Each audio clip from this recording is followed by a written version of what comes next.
Sziasztok! Egy újabb Passat szerelésről szeretnék ma beszámolni.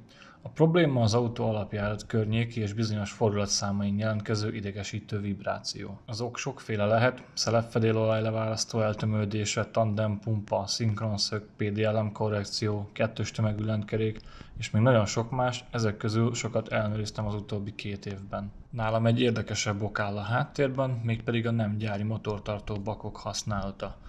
Körülbelül 2 éve cseréltem a még valószínűleg eredeti motortartókat a Febi márkájúra, mert az eredetikből az olaj már elfolyt és át is voltak szakadva.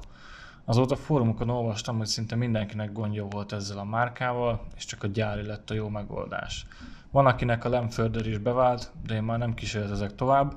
Az egyetlen gond ez a gyári motortartó bakokkal, hogy míg az utángyártottnak darabja 12 000 forint, az eredeti az 55 000 forint, és 2 darab kell belőle. A csere nem túl bonyolult, a vezető oldalon alulról és felülről is könnyen hozzáférhető, az utas oldalon a turbo alá csak csuklós szárral és egy csomó alkatrész kiépítésével lehet hozzáférni, ez egy kicsit bonyolultabb.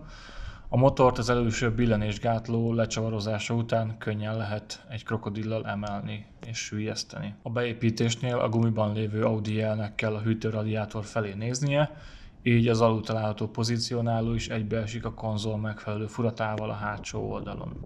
A bakokat először érintőre húztam, majd egy fordulatot visszatekertem, hogy a gyári leírás szerint kézzel átmozgatva a motort feszültségmentesen lehessen beépíteni. Van, aki ezt a motor beindításával végzi el, én maradtam a gyári megoldásnál. A motortartó bakok meghúzási nyomatéka pedig 23 Nm.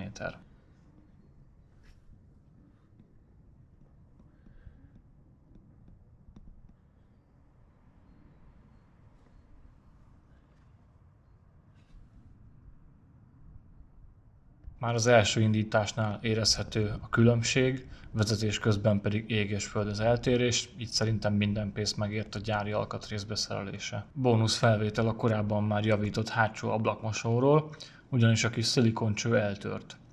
Most felfúrtam a furatot 5,5 mm-re a fúvókáig, hogy azért a vége a fúvókát megtartsa, de be tudjam építeni 5x2-es szilikoncsövet a korábbi 3x2-es helyett. Ez remélem már elég sokáig ki fog tartani. Ezzel az aktuális javítások végére is értem, köszönöm a figyelmet!